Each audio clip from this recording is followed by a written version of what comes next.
देश की आस्था के सबसे बड़े केंद्र राम मंदिर में चढ़ावे से जुड़े कथित गबन का मामला अब सिर्फ कानूनी नहीं बल्कि जवाबदेही का भी सवाल बन गया है।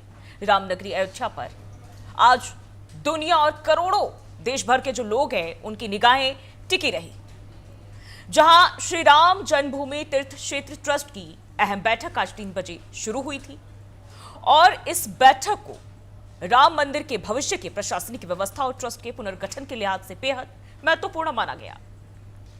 रामनगरी अयोध्या पर आज देश और दुनिया और करोड़ों राम भक्तों की निगाहें टिकी रही कि क्या कुछ आज इस बैठक में निकल के सामने आएगा, जहां इस बैठक को राम मंदिर के भविष्य की प्रशासनिक व्यवस्था से जोड़कर देखा जा रहा है, ट्रस्ट के पुनर्गठन के लिहाज से इसे अहम माना जा रहा है और कई सारे बड़े मुद्दों पर चर्चा होने की जो हलचल वो तेज रही।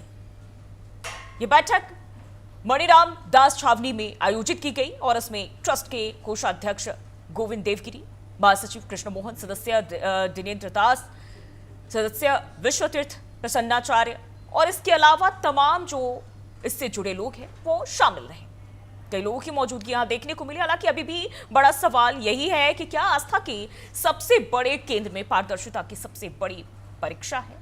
क्या ट्रस्ट इस पूरे विवाद पर सब कुछ स्पष्ट करना चाहता है और क्या इस मुद्दे पर राजनीति होनी चाहिए या सिर्फ निष्पक्ष जांच?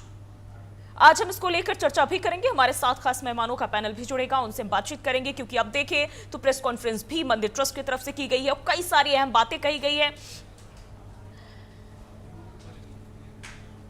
और वहीं अगर हम देखें तो इसको लेकर उन्होंने साफ तौर पर यह कहा है कि अभी एसआईटी रिपोर्ट की अगर हम बात करें तो वो फाइनल सामने नहीं आई है, इस वजह से इस पर चर्चा नहीं हो पाई है। तो यानी कि अभी आधिकारिक रूप से कुछ भी कहना मुश्किल है, लेकिन थोड़ी थोड़ी जो जानकारी है वो दी जा रही है हर बैठक के बाद। और हमारे साथ हमारे खास मेहमान, जिनमें अगर हम बात करें तो इस वक्त डॉक्टर राकेश प्रजापति, नेता समाजवादी पार्टी से, और साथ ही साथ स्वामीनाथ जायसवाल, प्रवक्ता कांग्रेस पार्टी से हमारे साथ जुड़े हुए हैं। बहुत बहुत स्वागत आप दोनों ही मेहमानों का। स्वामीनाथ जी, शुरुआत आपसे ही करेंगे। देखिए, हल्ला खूब हो रहा था, खूब चर्चाएं हुई, बैठक का इंतजार।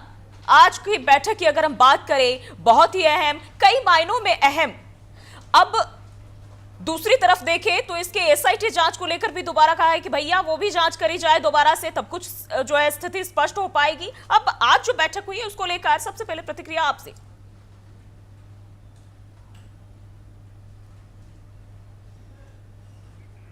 एक बार अनम्यूट कर लीजिए प्लीज। ज्योति जी, सर जूही देखिए, चंदा चोरी का मामला जिस तरह से आप देखिए, भगवान का घर को भी ये लोग छोड़ने वाले नहीं हैं। इसमें जो बड़े मछली है उनका नाम अभी तक नहीं, जो मगरमच्छ बचे हुए हैं उनका नाम को धीरे सा डिस्प्यूट किया जा रहा है, हटाया जा रहा है।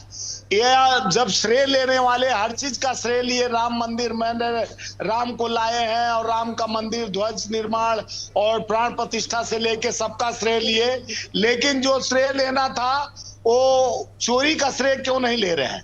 ये जनता जानना चाह रहा है कि लोगों की आस्था के साथ जो 145 करोड़ देश की जनता है जानना चाहती है कि हमारे आस्था पर आज जिस तरह से बैठक हुआ और एसआईटी जो बनाया गया था, माननीय सुप्रीम कोर्ट भी संज्ञान में लेते हुए इस एसआईटी में बोला कि बड़े अधिकारी को, सुप्रीम आईपीएस लेवल के अधिकारी को रखना पड़ेगा और उसमें कुछ पुष्टि अलग अलग तरह से करना पड़ेगा। ये एसआईटी को भी ये लिपापोती करने के लिए जो रूपरेखा बनाया गया था, एक चंपत का चंपत कर दिया गया। चंपत राय को जिस तरह से चंपत राय ने का नाम आते उनको साइलेंट मोड में कर दिया गया।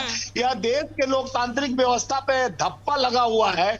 जो देश का सबसे बड़ा आस्था का राम मंदिर अयोध्या में जिस तरह से बड़े ढोल पीटकर बड़े चीज को जिस तरह से रोका गया, आज उस तरह से लोगों को, वहां के अयोध्या के लोगों को दर्शन करने से रोका गया।